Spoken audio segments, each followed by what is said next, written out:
آج بھی ہر انسان چاہتا ہے کہ وہ ہمیشہ دنیا میں رہے، یا ہر انسان چاہتا ہے کہ وہ فرشتہ بن جائے۔ ہر کوئی یہی چاہتا ہے کہ ہم کیا یہ دنیاوی جو چیزیں ہیں ان چیزوں سے ہم مبرہ ہو جائیں اور ہم فرشتے کی طرح اڑیں پھریں، اور ہم کیا ہے کھانے پینے سے مبرہ ہو جائے، اور ایسا کوئی دعویٰ کرتا ہے تو ہم اس کو بہت بڑا ولی سمجھ لیتے ہیں۔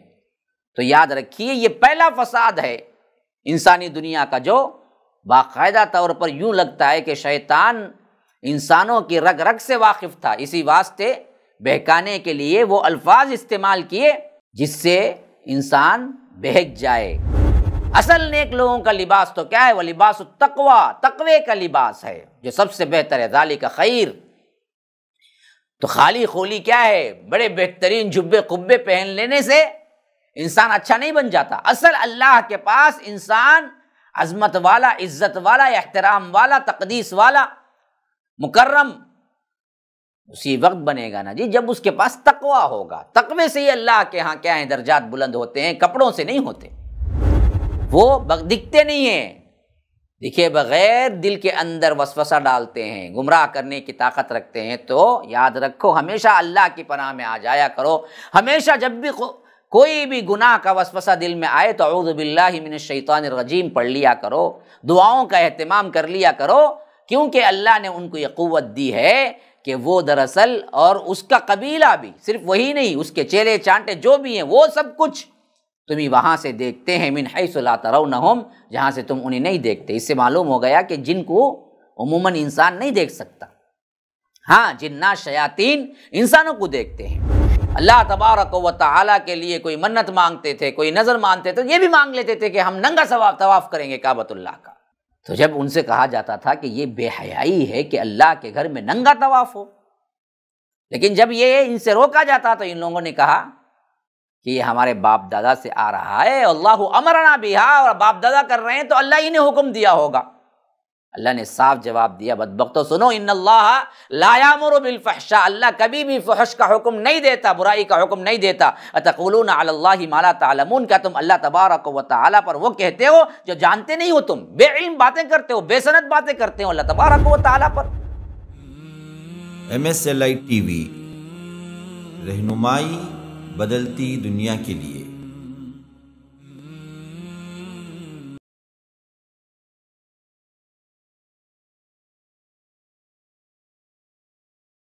پھر اس کے بعد خطاب خاص طور پر حضرت آدم سے ہو رہا ہے، وَيَا آدَمُ اسْكُنْ أَنْتَ وَزَوْجُكَ الْجَنَّةَ، اور یہ قصہ ہم ایک مرتبہ پہلے بھی پڑھ چکے ہیں سورہ بقرہ میں تفصیلاً، پھر یہاں پر دوسری مرتبہ آ رہا ہے۔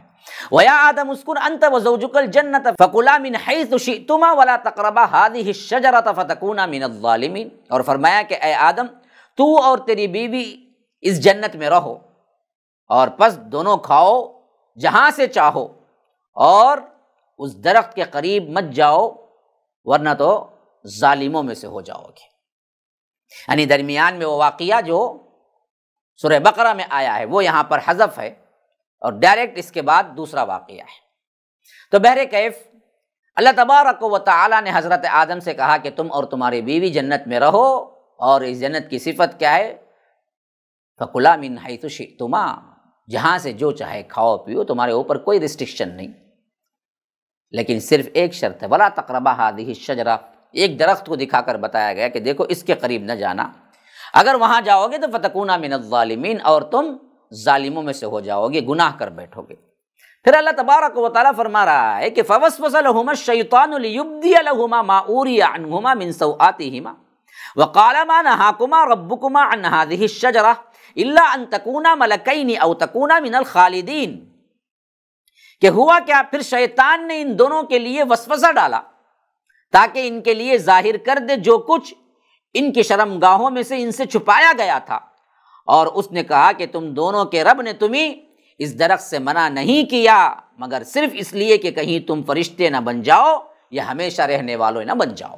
یہ ہے وہ دو چیزیں جس کا لالچ اس بدبخت نے ہمارے بابا آدم اور اماں حوا کو سب سے پہلے دیا، جس کی خواہش آج تک انسانوں کے اندر ویسے ہی موجود ہے، اور اسی کی پاداش میں آج بھی لوگ گناہ کرتے ہیں۔ اسی واسطے اللہ نے یہ واقعہ تفصیل کے ساتھ رکھ دیا کہ اس نے کہا کہ وسوسہ ڈالا، فوسوس لہما الشیطان، اور وسوسہ ڈالنے کا اصل مقصد رب بیان کر رہا ہے۔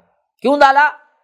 اللہ تبارک و تعالیٰ نے جو جنت کا لباس اور جو شرمگاہوں کی حفاظت کا انتظام کیا تھا، نور کا لباس تھا جو ایک دوسرے نہیں دیکھ سکتے تھے، اگر اس سے اتروانا مقصود تھا، اتارنا مقصود تھا، بے شرم کرنا مقصود تھا، بے حیا کرنا مقصود تھا، یہ اصل مقصود تھا جس کے واسطے اس نے یہ جھوٹ بولا کہ اللہ نے اس درخت سے صرف اس واسطے روکا ہے کہ این تکونا ملکین، تم فرشتے بن جاؤ، یا تکونا من الخالدین، یا تم ہمیشہ ہمیشہ رہ جاؤ، یعنی تمہیں موت نہ آئے گی۔ آج بھی ہر انسان چاہتا ہے کہ وہ ہمیشہ دنیا میں رہے، یا ہر انسان چاہتا ہے کہ وہ فرشتہ بن جائے۔ ہر کوئی یہی چاہتا ہے کہ ہم کیا یہ دنیاوی جو چیزیں ہیں ان چیزوں سے ہم مبرہ ہو جائیں اور ہم فرشتے کی طرح اڑیں پھریں، اور ہم کیا ہے کھانے پینے سے مبرہ ہو جائے، اور ایسا کوئی دعویٰ کرتا ہے تو ہم اس کو بہت بڑا ولی سمجھ لیتے ہیں۔ تو یاد رکھیے یہ پہلا فساد ہے انسانی دنیا کا، جو باقاعدہ طور پر یوں لگتا ہے کہ شیطان انسانوں کی رگ رگ سے واقف تھا، اسی واسطے بہکانے کے لیے وہ الفاظ استعمال کیے جس سے انسان بہک جائے۔ تو اس نے کہا کہ صرف اس واسطے تمہیں روکا ہے کہ یا تو تم فرشتے بن جاؤ یا ہمیشہ رہ جاؤ۔ اور تیسرا حربہ جو استعمال کیا وہ کیا تھا؟ وَقَاسَمَهُمَا إِنِّي لَكُمَا لَمِنَ النَّاصِحِينَ، اس نے ان دونوں سے بار بار قسم کھا کر کہا کہ بے شک میں تم دونوں کے لیے یقیناً خیر خواہ ہوں، دیکھو میں ناصح ہوں، میں تمہیں کیا ہے نصیحت کر رہا ہوں، تمہارا دوست ہوں، میں قسم کھا کے کہتا ہوں۔ تو یاد رکھیے آج بھی دوست احباب جب برائی کو ابھارتے ہیں، اسی طرح کوئی بھی برائی کرنے پہ ابھارتے ہوئے یہ نہیں کہتا کہ میں برا ہوں، بلکہ دوستی کا واسطہ دے کر ہی اسے بلاتا ہے۔ بڑا دوست ہوں میں تیرا، چل با پکچر کو جائیں گے، ارے بڑا دوست ہے یہ، چل بھائی ایک مرتبہ کیا ہے شراب خانے میں ذرا مزہ کر کے دیکھ کیا ہے، تیرے لیے اچھا ہے، میں بتا رہا ہوں۔ تو دوستی ہی کی شکل میں برائیاں آئی ہیں ہمیشہ، اور یہاں پر بھی یہ شیطان اس نے یہی کہا کہ میں تمہارا خیر خواہ ہوں۔ تو اللہ تبارک و تعالیٰ کہتا ہے فَدَلَّاهُمَا بِغُرُورٍ فَلَمَّا ذَاقَا الشَّجَرَةَ بَدَتْ لَهُمَا سَوْآتُهُمَا وَطَفِقَا يَخْصِفَانِ عَلَيْهِمَا مِنْ وَرَقِ الْجَنَّةِ وَنَادَاهُمَا رَبُّهُمَا أَلَمْ أَنْهَكُمَا عَنْ تِلْكُمَا الشَّجَرَةِ وَأَقُلْ لَكُمَا إِنَّ الشَّيْطَانَ لَكُمَا عَدُوٌّ مُّبِينٌ۔ بس اس نے ان دونوں کو دھوکے سے آخرکار کیا کیا؟ نیچے اتار ہی لیا۔ فَدَلَّاهُمَا بِغُرُورٍ، کیسے نیچے اتارا؟ کیسے جنت سے اتارا نیچے؟ فرمایا کہ پھر جب وہ دونوں اس درخت کے مزے کو چکھ لیا تو ان کے لیے ان کی شرمگاہیں ظاہر ہو گئی، اور دونوں جنت کے پتوں سے اپنے آپ کو چپکانے لگے، اپنی شرمگاہوں کو چھپانے لگے، اور ان دونوں کو ان کے رب نے آواز دی اسی وقت، کیا میں نے تم کو نہیں کہا تھا، نہیں بتایا تھا کہ اس درخت سے قریب نہ جانا؟ میں نے روکا نہیں تھا، اس سے منع نہیں کیا تھا، اور تم دونوں میں سے کیا کیا؟ یہ بات اس کے باتوں میں آ کر تم نے کر لیا، حالانکہ میں نے روکا تھا کہ تم اس درخت کے قریب بھی نہ جانا، اور وَأَقُلْ لَكُمَا، تم سے یہ بھی کہا تھا إِنَّ الشَّيْطَانَ لَكُمَا عَدُوٌّ مُّبِينٌ، کہ شیطان تمہارا بہت کھلا ہوا دشمن ہے، اس سے خبردار متنبہ رہنا۔ لیکن جب اس نے آ کے وسوسہ ڈالا تو تم اس کے ساتھ اس کی بات مان کر غلطی کر بیٹھے، اللہ نے وہاں سے پکارا۔ تو اس طرح کیا ہے جنت کا وہ آرام دہ مکان، وہ آرام دہ جگہ، بابرکت جگہ، وہاں سے انہیں اتار کے چھوڑا۔ یہ ہے اصل واقعہ۔ پھر کیا ہوا تھا؟ اللہ تبارک و تعالیٰ فرماتا ہے کہ ایسا ہوتے ہی جب حضرت آدم اور حوا کو یہ احساس ہوا کہ غلطی کر بیٹھیں، تو یہ ہے انسان اور بندگی کی صفت، نیک لوگوں کی صفت۔ اوپر یہ بدبخت نے سجدہ نہیں کیا اور اللہ نے پوچھا تو تکبر سے کہا کہ انا خیر من خلقتنی من نار وخلقتہ من طین، میں بہتر ہوں کیونکہ میں آگ سے پیدا ہوا ہوں، اور شیخی بھکارنے لگا اور اپنے گناہ پر اصرار کر کے کھڑا ہو گیا تو شیطان بن گیا۔ لیکن یہاں پر بھی غلطی ہوئی، لیکن اللہ نے جب کہا کہ دیکھو میں نے نہیں بتایا تھا تمہیں، تو اب یہاں پر اصرار بھی نہیں ہے، تکبر بھی نہیں ہے، بحث بھی نہیں ہے، بلکہ آدم اور حوا نے ہاتھ اٹھا دیے، دعا کی۔ وہ دعا کے الفاظ اللہ تبارک و تعالی یہاں فرما رہا ہے، قالا ربنا ظلمنا انفسنا، ان دونوں نے کہا۔ تو اس میں یہاں پر بہت بڑی تردید ہو رہی ہے کہ جو لوگ یہودیوں کے عقیدے کے اثر سے یا ان کے روایت کردہ روایات سے کہتے ہیں کہ غلطی پر ابھارنے والی صرف حوا تھی، اور اسی غلطی کی پاداش میں عورتوں کو درد ذہ دیا گیا ہے، ڈلیوری کا جو درد ہوتا ہے وہ دراصل اسی گناہ کی پاداش میں عورتوں کو ملا ہے، یہ بالکل غلط بات ہے۔ یہاں پر فرما رہا ہے کہ دونوں گناہ میں برابر شریک تھے، اور دونوں نے توبے کے لیے کیا ہے، دونوں نے کہا، قالا، دونوں نے، صیغہ کیا ہے، تثنیہ کا ہے۔ ربنا ظلمنا انفسنا، آئے ہمارے رب ہم نے اپنے جانوں پر ظلم کیا، وَإِن لَّمْ تَغْفِرْ لَنَا، اگر تو معاف نہ کرے گا، مغفرت نہ کرے گا، وَتَرْحَمْنَا، اور رحم نہ کرے گا، لَنَكُونَنَّ مِنَ الْخَاسِرِينَ، کہ ہم سب کے سب نقصان اٹھانے والوں میں سے ہو جائیں گے۔ تو اللہ تبارک و تعالیٰ نے ان کے دعا کو قبول کر لیا، جو بقرہ میں آیا ہے، فَتَلَقَّىٰ آدَمُ مِن رَّبِّهِ كَلِمَاتٍ فَتَابَ عَلَيْهِ، ہم نے ہی کلمات سکھائے، کون سے کلمات؟ یہی کلمات، قَالَا رَبَّنَا ظَلَمْنَا أَنفُسَنَا، اے ہمارے رب ہم نے اپنی جانوں پر ظلم کیا ہے، وَإِن لَّمْ تَغْفِرْ لَنَا وَتَرْحَمْنَا، اگر تو مغفرت نہ کرے، اب پر رحم نہ کرے، لَنَكُونَنَّ مِنَ الْخَاسِرِينَ، کہ ہم خسارہ اٹھانے والوں میں سے ہو جائیں گے۔ ہم کو بھی یہ دعا یاد کرنی چاہیے، بڑی پیاری دعا ہے، بار بار پڑھتے رہنا چاہیے، کیونکہ ہمارا ایک ایک لمحہ ظلم، زیادتی، گناہ میں ہی گزرتا ہے۔ اس دعا کو اللہ نے خاص طور پر اس وقت سکھایا، اور اس دعا کے عوض اللہ نے معاف کر دیا، توبہ کو قبول کر لیا، جیسا کہ دوسری جگہ فرما رہا ہے، فَتَلَقَّىٰ آدَمُ مِن رَّبِّهِ كَلِمَاتٍ فَتَابَ عَلَيْهِ، اللہ نے ان کی توبہ قبول کر لی۔ اب وہ لفظ یہاں پر نہیں لایا گیا، اس کے بعد کا لفظ، اس کے بعد کا واقعہ یہاں پر ذکر ہو رہا ہے کہ پھر اللہ نے فرمایا کہ توبہ تو قبول ہو گئی، لیکن اب جنت میں نہیں رہ سکتے، ٹھکانہ اب جنت نہیں ہے۔ فرمایا کہ قَالَ اهْبِطُوا بَعْضُكُمْ لِبَعْضٍ عَدُوٌّ وَلَكُمْ فِي الْأَرْضِ مُسْتَقَرٌّ وَمَتَاعٌ إِلَىٰ حِينٍ، فرمایا کہ اتر جاؤ، تمہارا بعض کا دشمن ہے، یعنی تم تینوں کے تینوں نیچے اترو گے، اب شیطان بھی نیچے، آدم بھی، حوا بھی، تو آدم اور حوا ایک جماعت ہے، شیطان کی ٹکڑی ایک جماعت ہے، اور فرمایا کہ دیکھو تم بعض کے بعض دشمن ہو، تم دونوں اب دشمنی چلتی رہے گی، اب یہ گمراہ کرنے کی کوشش کرتا رہے گا، اور تم اس سے ہٹ کر، اس کے پنجے میں، اس کے ہیلے بہانے میں آئے بغیر کسی طرح بچ کر زندگی گزارنے کی کوشش کرتے رہنا، یہ کشمکش چلتی رہے گی۔ بعض مفسرین یہ بھی کہتے ہیں کہ بعضکم لبعض عدو کا مطلب یہ ہے کہ انسانوں میں بھی ایک دوسرے سے دشمنی چلتی رہے گی، جیسا کہ بعض انسان بعضوں سے دشمنی کرتے ہیں، یہ قیامت تک چلتی رہے گی۔ وَلَكُمْ فِي الْأَرْضِ مُسْتَقَرٌّ، فرمایا کہ تمہارے لیے زمین میں ایک وقت تک ٹھکانہ ہے، مستقر ہے، وَمَتَاعٌ إِلَىٰ حِينٍ، اور زندگی گزارنے کا سامان ایک وقت مقررہ تک ہے، اور تم اب کو زمین میں اتر کے زندگی گزارنا ہے۔ پھر فرمایا کہ قَالَ فِيهَا تَحْيَوْنَ وَفِيهَا تَمُوتُونَ وَمِنْهَا تُخْرَجُونَ، فرمایا کہ تم اسی میں زندہ رہو گے، اسی میں مرو گے، اور اسی سے نکالے جاؤ گے، یہیں دفن ہوگے، اسی مٹی سے تمہیں کیا ہے پھر دوبارہ نکالا جائے گا۔ اب یہ ٹھکانہ تمہارا زمین بن گیا، یہاں پر جاؤ، اپنی زندگی گزارو۔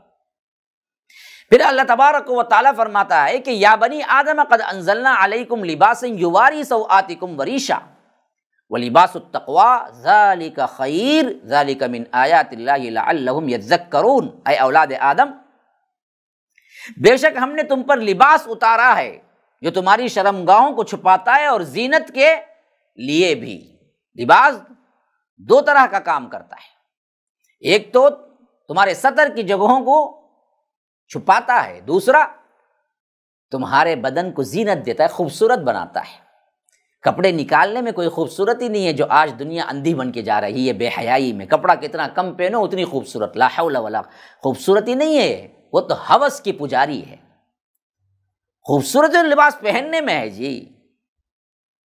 تو فرمایا کہ ایک زینت، ایک تمہارے سطروں کو چھپانا، اس کے لیے اللہ نے لباس کو اتارا ہے، ہاں قد انزلنا کا لفظ یہاں کہ بات تو کیا ہے، یہاں کے پیڑ پودوں میں سے ہی بنتا ہے، یہاں کی بنائی ہوئی چیز ہے، لیکن اسے اتارنے کا لفظ اس واسطے کہ اس کی تکریم میں، لباس کی تقدیس میں اللہ تبارک و تعالیٰ نے فرمایا قد انزلنا علیکم لباسا یواری سوآتکم وریشا، کہ اللہ تبارک و تعالیٰ اس کے ذریعے سے تمہاری شرمگاہوں کی حفاظت اور تمہارے لیے زینت کا سامان بنایا ہے، لیکن اصل لباس تو ان کپڑوں میں نہیں ہے۔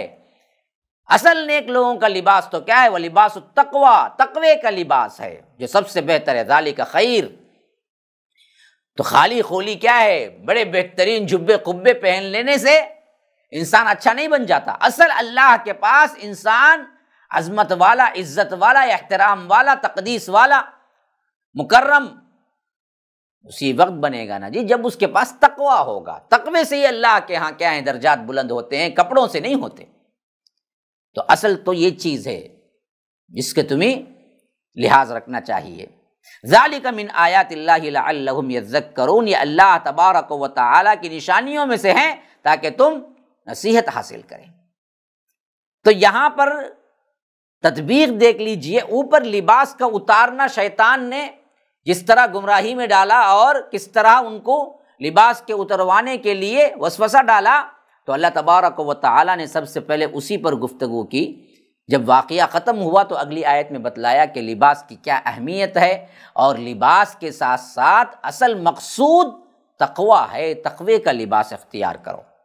پھر اس کے بعد اللہ تبارک و تعالیٰ فرماتا یا بنی آدم لا یفتننکم الشیطان کما اخرج ابویکم من الجنہ ینزع عنہما لباسہما لیریہما سوآتہما انہ یراکم هو وقبیلہ من حیث لا ترونہم انا جعلنا الشیاطین اولیاء للذین لا یؤمنون۔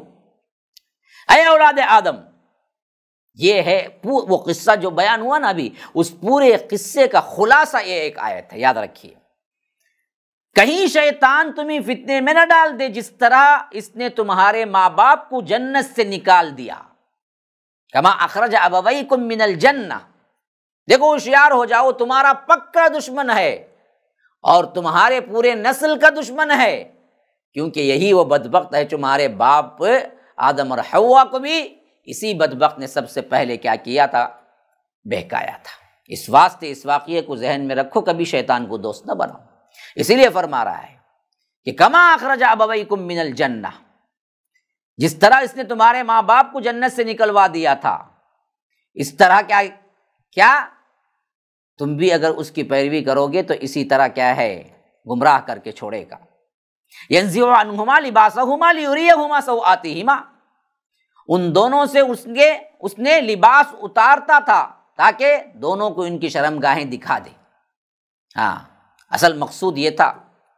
آج بھی اسی فتنے میں سب پڑے ہوئے ہیں، پوری دنیا پڑی ہوئی ہے۔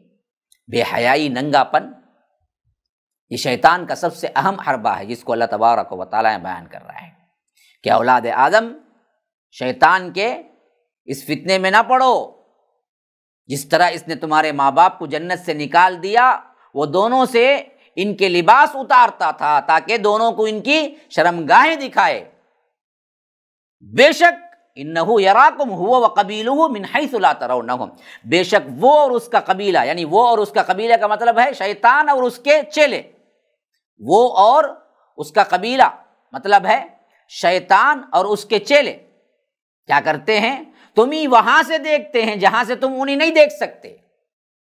اللہ نے وہ قوت ان کو دی ہے، وہ دکھتے نہیں ہیں، دیکھے بغیر دل کے اندر وسوسہ ڈالتے ہیں، گمراہ کرنے کی طاقت رکھتے ہیں۔ تو یاد رکھو، ہمیشہ اللہ کی پناہ میں آ جایا کرو۔ ہمیشہ جب بھی کوئی بھی گناہ کا وسوسہ دل میں آئے تو اعوذ باللہ من الشیطان الرجیم پڑھ لیا کرو، دعاؤں کا اہتمام کر لیا کرو، کیونکہ اللہ نے ان کو یہ قوت دی ہے کہ وہ دراصل اور اس کا قبیلہ بھی، صرف وہی نہیں، اس کے چیلے چانٹے جو بھی ہیں وہ سب کچھ تمہیں وہاں سے دیکھتے ہیں، من حیث لا ترونہم، جہاں سے تم انہیں نہیں دیکھتے۔ اس سے معلوم ہو گیا کہ جن کو عموماً انسان نہیں دیکھ سکتا، ہاں جنات شیاطین انسانوں کو دیکھتے ہیں۔ انا جعلنا الشیاطین اولیاء للذین لا یؤمنون، بے شک ہم نے شیطانوں کو ان لوگوں کا دوست بنایا ہے جو ایمان نہیں رکھتے۔ یعنی پھر بھی شیطان کے اثرات ہوتے ہیں نا، پھر بھی مسئلہ کیا ہے، شیطان سے کریٹ ہوتے ہیں نا، تو اللہ کہتا ہے کہ دیکھو اصل میں تو کیا ہے، شیطان سے محفوظ ہونا ہے تو دعاؤں کی، اللہ تبارک و تعالیٰ کے ذکر سے، کیونکہ وہ دکھنے والی مخلوق نہیں ہے، اور وہ دیکھ رہی ہے تمہیں وہاں سے، اور دیکھتی نہیں ہے، دکھتی نہیں ہے، اور تم جو دکھتا ہی نہیں ہے دشمن، اس سے مقابلہ کیسے کرو گے؟ دکھنے والا دشمن ہے تو اس سے مقابلہ ہو سکتا ہے نا جی، تو مقابلہ تم اس سے کر ہی نہیں سکتے، صرف یہی کہ اس پر بھی جو طاقت رکھنے والا ہے اس طاقتور کی پناہ میں آ جائیں جو رب العالمین ہے۔ تو اصل مقصود یہ ہے کہ تم اللہ تبارک و تعالیٰ کے پناہ میں آ جایا کرو۔ لیکن پھر بھی جب شیطان کا وسوسہ اور گناہوں میں پڑتے ہیں اور شیطان کے چیلے چانٹے بنتے ہیں انسان، تو وہ کون ہوتے ہیں؟ الذین لا یؤمنون، اصل میں وہ ایمان والے نہیں ہوتے ہیں۔ مومنین ہیں تو یہ مسئلے نہیں ہوتے، اگر خالصتاً اللہ تبارک و تعالیٰ پر ایمان رکھتے ہیں تو پھر تو شیطان کو قوت اور پاور حاصل نہیں ہوتا کسی انسان پر گناہ کرنے پر۔ اللہ تبارک و تعالیٰ کہتا ہے کہ ہم شیاطین کو بناتے ہیں اولیاء دوست ان لوگوں کے ساتھ جو ایمان نہیں رکھتے، للذین لا یؤمنون، جو ایمان والے نہیں ہیں۔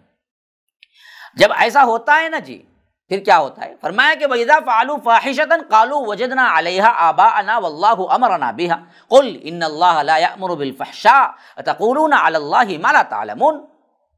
اور جب کوئی بے حیائی کا کام کرتے ہیں تو کہتے ہیں کہ ہم نے اپنے باپ دادا کو اسی پر پایا اور اللہ نے ہمیں اس کا حکم دیا ہے۔ اللہ کے رسول صلی اللہ علیہ وسلم آپ کہہ دیجئے بے شک اللہ تبارک و تعالیٰ بے حیائی کا حکم نہیں دیتا کبھی بھی۔ کیا تم اللہ کے ذمے وہ بات لگاتے ہو جو تم نہیں جانتے؟ یہاں پر بات اس واسطے آ گئی تھی کہ بعض حضرم لوگ مشرکین مکہ میں وہ بھی تھے جو یہ کہتے تھے کہ کیا ہے، یہ تمام چیزیں بے حیائی کی چیزیں جو ہیں نا، یہ ہمارے باپ دادا بھی کرتے ہی آ رہے ہیں۔ یعنی بعض لوگ بہت ہی اللہ تبارک و تعالیٰ کے لیے کوئی منت مانگتے تھے، کوئی نظر مانتے تھے، یہ بھی مانگ لیتے تھے کہ ہم ننگا طواف کریں گے کعبۃ اللہ کا۔ تو جب ان سے کہا جاتا تھا کہ یہ بے حیائی ہے کہ اللہ کے گھر میں ننگا طواف ہو، حالانکہ ان کو سکھایا تھا یہ شیطان نے، لیکن جب یہ ان سے روکا جاتا تو ان لوگوں نے کہا کہ یہ ہمارے باپ دادا سے آ رہا ہے، اللہ امرنا بہا، اور باپ دادا کر رہے ہیں تو اللہ ہی نے حکم دیا ہوگا۔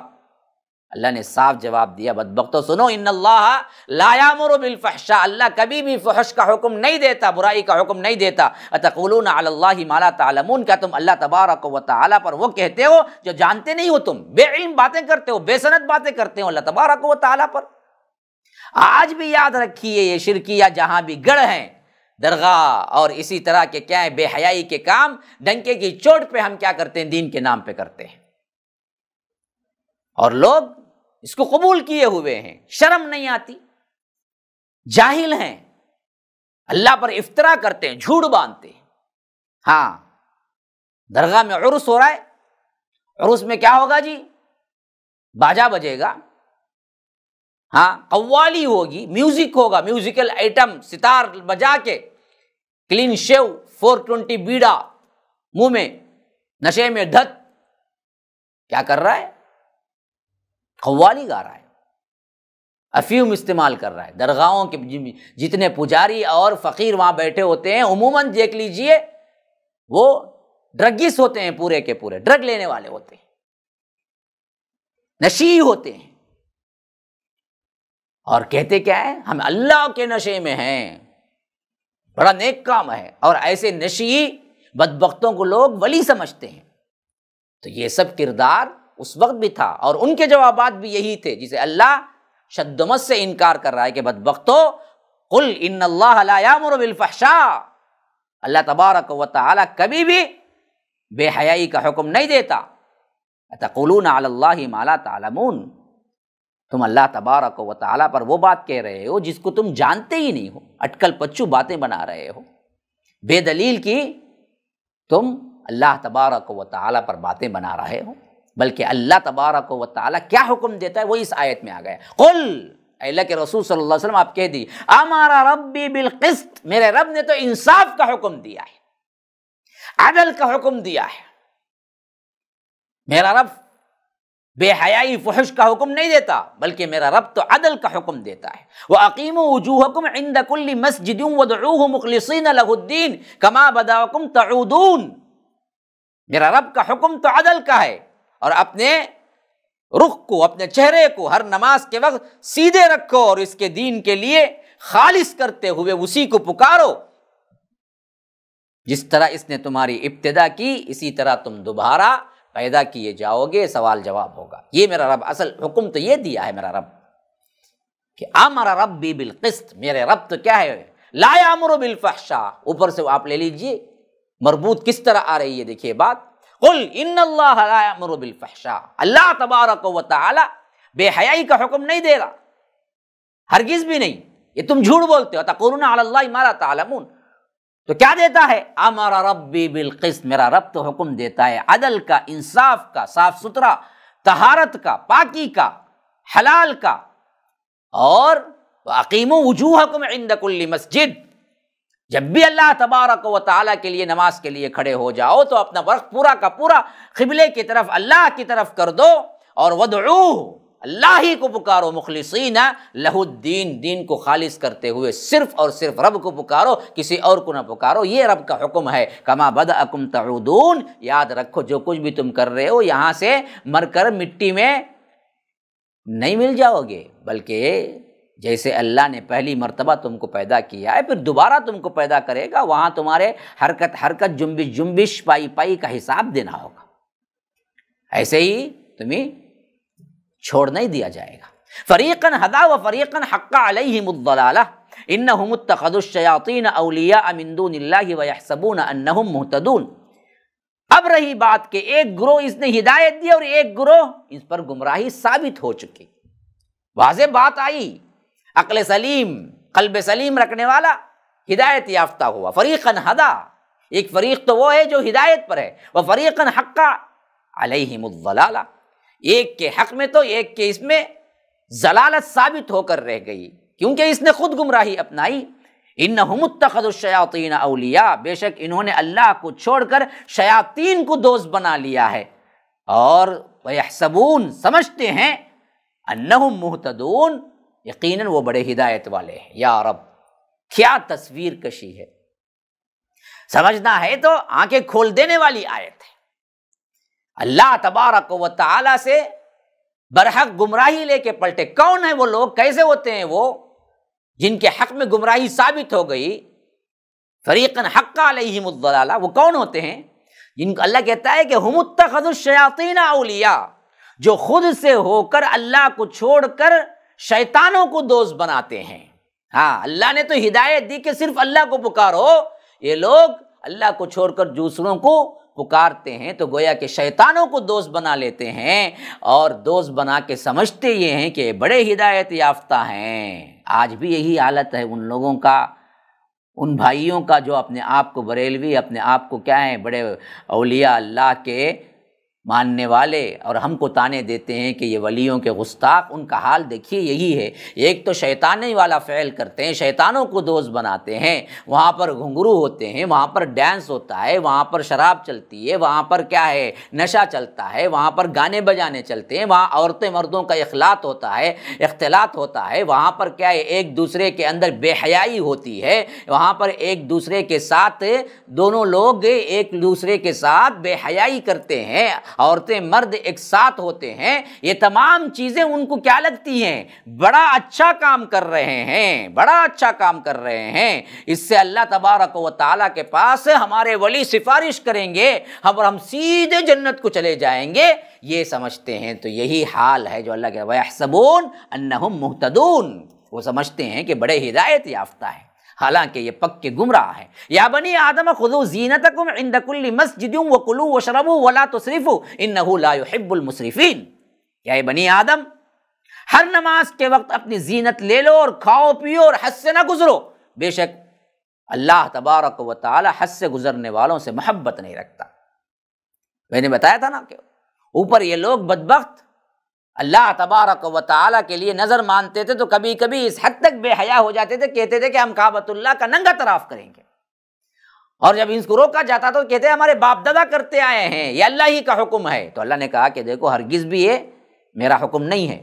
تو اسی واسطے خاص طور پر یہاں پر بیان کیا کہ اے اولاد آدم، ہر نماز کے لیے خذوا زینتکم عند کل مسجد، ہر نماز کے وقت اپنی زینت کو لے لو۔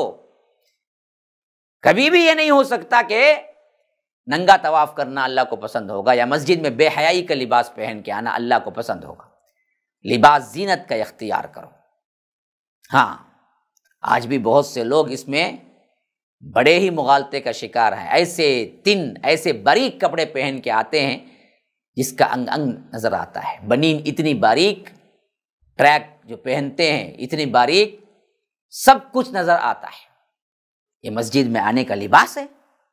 مغربی تہذیب سے اندھا دھن متاثر ایسے لباس پہنتے، اتنے چست اور اتنے تنگ کہ دیکھتے ہی پوری باڈی کا کیا ہے، خاکہ نظر آتا ہے۔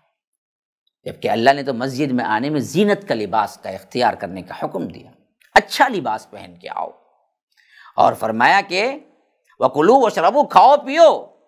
یعنی مسئلہ یہ نہیں تھا کہ اللہ تبارک و تعالی نے، تقوی کا مطلب یہ ہے کہ تم حلال بھی کھانا پینا چھوڑ دو، نہیں، جو حلال ہے وہ کھاؤ پیو، اس میں تمہیں کوئی حد بندی نہیں، لیکن ولا تسرفوا، کھانے پینے میں بھی حد سے تجاوز نہ کرو، حد سے آگے نہ بڑھو، انہ لا یحب المسرفین، حد سے آگے بڑھنے والوں کو اللہ تبارک و تعالی کبھی پسند نہیں کرتا۔ اب یہاں پر فرما رہا ہے اس کی تفصیل میں، قل من حرم زینت اللہ التی اخرج لعبادہ والطیبات من الرزق قل ہی للذین آمنوا فی الحیاۃ الدنیا خالصۃ یوم القیامہ کذالک نفصل الآیات لقوم یعلمون۔ اللہ کے رسول صلی اللہ علیہ وسلم آپ ان سے کہیے، کس نے حرام کی اللہ کی زینت کو جو اس نے اپنے بندوں کے لیے پیدا کی، اور کھانے پینے کی پاکیزہ چیزیں کس نے حرام کی؟ آپ کہہ دیجئے یہ چیزیں ان لوگوں کے لیے جو ایمان لائے دنیا کی زندگی میں بھی ہیں، جبکہ قیامت کے دن ان کے لیے خالص ہوں گی۔ اس طرح ہم اپنی آیات کو ان لوگوں کے لیے کھول کھول کر بیان کرتے ہیں، جس سے یہ لوگ سمجھیں، سیکھیں، جانیں۔ یہ قومی یعلمون، یعنی اوپر کی آیت سے گویا کہ اس کی تفصیل اللہ بیان کر رہا ہے کہ تقوی کا مطلب یہ نہیں کہ بھوکے رہ جاؤ، فقیر بن جاؤ، نہ، اللہ تبارک و تعالیٰ نے حلال کی جو زینت رکھی ہے وہ اختیار کرو، اچھا لباس پہنا اختیار کرو۔ کس نے حرام کر دیا؟ مثلا اس زمانے کے جو راہب تھے، جوگی تھے، جو ہندوانہ عقیدے کے تھے، وہ سمجھ اللہ سے قرب حاصل کرنا ہے تو پھٹا لباس پہننا ہے، میل کچیل میں رہنا ہے، نانا نہیں ہے، زینت اختیار۔ اللہ نے کہا من حرم زینت اللہ، کون ہے جو حرام کیا ہے اللہ کی زینت کو تم پر؟ اختیار کرو۔ التی اخرج لعبادی، اللہ نے پیدا کیا ہے، نکالا ہے اپنے بندوں کے لیے ہی۔ جتنی چیزیں پیدا کی ہیں، جتنی چیزیں تم بناتے ہو، یہ سب اللہ تبارک و تعالی پاک اور طیب ہیں، تو استعمال کرو۔ یہ پاک اور طیب چیزیں جو بھی ہیں، رزق، وہ سب کا سب تم استعمال کر سکتے ہو۔ اور اس میں سب سے اہم پتے کی بات سمجھ لیجئے، قل ہی للذین آمنوا فی الحیاۃ الدنیا خالصۃ یوم القیامہ۔ یہ دیکھو، یہ تمام کھانے پینے کی چیزیں، یہ اللہ کی زینت، یہ سب کا سب ان لوگوں کے لیے ہیں جو ایمان لائے دنیا کی زندگی میں۔ یہ بہت بڑا مغالطہ ہے ہمارا کہ لوگ سمجھتے ہیں دیندار بنیں گے، حلال حرام کو اپنائیں گے تو ہم فقیر ہو جائیں گے، دنیا نہیں ملے گی۔ اللہ کہتا ہے بدبختو، ایسا نہیں ہے، دنیا بھی اللہ نے ایمان والوں کے لیے ہی رکھا ہے۔ قل ہی للذین آمنوا فی الحیاۃ الدنیا، دنیا کی زندگی میں بھی ایمان والوں کو ہم کیا ہے، بہترین رزق دیتے ہیں، بہترین زندگی دیتے ہیں، انہی کے لیے ہے یہ۔ ساتھ میں کافروں کو بھی مل جاتا ہے، ساتھ میں کافروں کو بھی مل جاتا ہے، ورنہ تو تمہارا بھی حق ہے اس میں۔ لیکن آخرت میں خالصۃ یوم القیامہ، آخرت میں صرف یہ نعمتیں مسلمانوں کو اور ایمان والوں کو ملیں گی، وہاں پر کافروں کو نہیں ملے گی۔ گویا کہ مومن کو دنیا میں بھی ملے گا، آخرت میں بھی ملے گا، کافر کو صرف ملے گا تو کچھ نہ کچھ صرف دنیا میں ملے گا۔ تو بیوٹی تمہاری ہے کہ اللہ نے تمہیں دنیا بھی دی ہے، آخرت بھی دی ہے۔ اس طرح اللہ تبارک و تعالی ان آیتوں کو کھول کھول کر بیان کر رہا ہے تاکہ تم سمجھ جاؤ۔ قل، کہہ دیجئے، انما حرم ربی الفواحش ما ظہر منها وما بطن والاثم والبغی بغیر الحق وان تشرکوا باللہ ما لم ينزل به سلطانا وان تقولوا علی اللہ ما لا تعلمون۔ حرام کیا کیا ہے؟ جیسے تم نے کہا تھا نا، وہ چیزیں حرام نہیں ہے جو اپنے خود ساختہ طور پر تم نے شریعت بنا لی۔ حرام تو یہ ہے کہ کہہ دیجئے میرے رب نے حرام جو کیا ہے وہ کیا ہے؟ بے حیائی کے کاموں کو حرام کیا ہے۔ کون سے وہ بے حیائی کے کام؟ خواہ وہ ظاہر میں ہو خواہ وہ چھپے ہوئے ہو، ما ظہر منہا وما بطن والاسم، گناہ کو حرام کیا ہے، اور بغیر والبغی بغیر الحق، ناحق زیادتی کرنے کو کسی پر دست درازی کرنے کو حرام کیا ہے، اور اس کو بھی اللہ نے حرام کیا ہے کہ وَأَن تُشْرِكُوا بِاللَّهِ مَا لَمْ يُنَزِّلْ بِهِ سُلْطَانًا، اللہ کے ساتھ تم کسی اور کو شریک کرو جس کے لیے اللہ نے کوئی دلیل نازل نہیں کی ہے، وَأَن تَقُولُوا عَلَى اللَّهِ مَا لَا تَعْلَمُونَ، اور یہ بھی اللہ نے تم پر حرام کیا ہے کہ تم ایسی بات باندھو، جو ایسی بات اللہ تبارک و تعالیٰ پر باندھو جس کو اللہ تبارک و تعالیٰ نے کہا ہی نہیں، جس کو تم جانتے ہی نہیں۔ یہ چیزیں اصل میں حرام ہیں، تمہارے من مانے عقیدے کی چیزیں اللہ نے حرام نہیں کی تھی۔ تو یہ ہے مضمون جو کہ ایک پورا خلاصہ کہہ لیجئے جو رب نے بتایا کہ کس طرح خالص توحید پر عمل ہونا ہے اور خالص اللہ تبارک و تعالیٰ کی پیروی پر زندگی گزارنا ہے۔ انشاءاللہ اگلی آیتیں اگلے درس میں آپ کے ساتھ میں انشاءاللہ رکھوں گا۔ ھذا وباللہ توفیق، صلی اللہ وسلم علی نبینا محمد۔ اسأل اللہ لی ولکم ولسائر المسلمین من کل ذنب فاستغفروہ انہ هو الغفور الرحیم۔ والسلام علیکم ورحمۃ اللہ وبرکاتہ۔ MSLI ٹی وی، رہنمائی بدلتی دنیا کے لیے۔ پھر فرمایا کہ جن لوگوں نے ہمارے آیتوں کو جھٹلایا اور واستکبروا عنہا، اللہ تبارک و تعالیٰ کے قرآن سے اعراض کیا، کبر اور غرور میں پڑ گئے، ان کے لیے لا تفتح لهم ابواب السماء، ان کے لیے آسمان کے دروازے نہیں کھولے جائیں گے، اور ولا يدخلون الجنہ، اور وہ جنت میں داخل نہیں ہوں گے، حتی یلج الجمل فی سم الخیاط، کہ اللہ تبارک و تعالیٰ مثالاً محاورتاً کہہ رہا ہے یہاں تک کہ اونٹ سوئی کے ناکھے میں داخل ہو جائے۔ یہ مظلوم صحابہ بلال، صہیب، عمار، ابو فہیکہ، ان مظلوم صحابہ کو دیکھ کر مشرکین مکہ ٹھٹا اڑا دیتے، یہ ہیں وہ لوگ جن پر اللہ کی رحمت ہو گئی، یہ ہے اللہ تبارک و تعالیٰ نے ہم کو چھوڑ کر ان کو چن لیا۔ ہرگز بھی یہ لوگ کامیاب نہیں ہیں، ہرگز بھی کیا ہے ان پر اللہ کی رحمت نہیں ہوگی۔ اللہ تعالیٰ تو ان سے کہے گا کہ تم لوگ جنت میں داخل ہو جاؤ، نہ تمہیں مستقبل کا کوئی خوف ہوگا نہ ماضی کا کوئی غم ہوگا۔ یہ لوگ تو جن کو تم کہتے تھے کہ اللہ کی رحمت بھی نہیں ہوگی، ان کو جا کر اللہ تبارک و تعالیٰ کہاں بھیجے گا؟ آج نہیں دیکھتے کہ اللہ تبارک و تعالیٰ ان سب کو جنت میں داخل کیا ہے جہاں پر نہ کوئی غم ہے نہ کوئی خوف ہے۔ کیا ہے بھائی دنیا؟ ارے انجوائے بھائی، انجوائے کرو، انجوائے لائف۔ ہاں، وغرتہم الحیات الدنیا، اور دنیا کی زندگی نے انہیں دھوکے میں ڈال دیا تھا۔ فالیوم ننساہم کما نسوا لقاء یومہم ھذا، آج ہم انہیں بھول جائیں گے جیسا کہ انہوں نے اس دن کی ملاقات کو بھلا دیا تھا۔ قیامت کے دن کہہ دیا جائے گا جاؤ تم اللہ تبارک و تعالیٰ کی نظروں سے دور ہو جاؤ بدبختو، جیسے تم نے اللہ کو بھلا دیا تھا دنیا میں، آج ہم تمہیں بھلائے دیتے ہیں۔ عظمت اور اس کتاب کی تعریف کیا ہے جی؟ ہر علم کو اللہ نے اس کے اندر مفصل بیان کر دیا ہے، بہترین طور پر تمہیں کیا کرنا ہے، زندگی گزارنے کا پورا کیٹلاگ دے دیا ہے، اور اس کے اندر ہدایت بھی ہے، ہدن و رحمہ، رحمت بھی ہے لقوم یؤمنون، لیکن کن کے لیے جی؟ ان کے لیے جو ایمان لاتے ہیں۔ جو لوگ یہ تکیہ لگا کے بیٹھے ہوئے ہیں، فلاں آئیں گے، فلاں پیر آئیں گے، ان کی چادر پکڑ لیں گے، ان کا دامن پکڑ لیں گے، ان کو بلا لیں گے، ان کو بلا لیں گے، وہاں ترسیں گے کہ ہے کوئی سفارش کرنے والا، وہاں کوئی نہیں آئے گا۔ یاد رکھیے، ایک اللہ کو پکار کر، ایک اللہ کی توحید پر ایمان رکھ کر جنہوں نے کیا ہے اس دنیا سے رخصت ہوئے، ان کو تو اللہ تبارک و تعالی سفارش کی گارنٹی دیتا ہے، لیکن جنہوں نے اللہ کو چھوڑ کر دوسروں کو پکارا ان کے لیے کوئی شفیع نہیں۔ MSLI ٹی وی، رہنمائی بدلتی دنیا کے لیے۔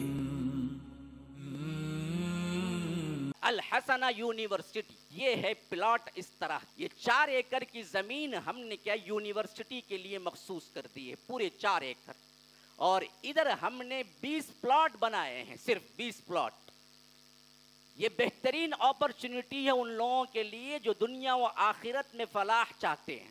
ہاں واقعتاً، کیونکہ اس کے بعد جب یونیورسٹی آ جائے گی اور اس کے بعد اس کی قیمت یا اس میں ہم چاہ کے بھی جگہ نہیں دے سکتے، لیکن اب ہم نے اس کے لیے 20 پلاٹ بنائے ہیں اور ہر پلاٹ 21 سینٹ کا ہے، یعنی 9,200 اسکوائر فٹ کا ایک پلاٹ ہے. 9,000 تقریباً 4 گراؤنڈ بنتے ہیں. اس میں کیا کیا ہم دیں گے آخری صفحے پہ.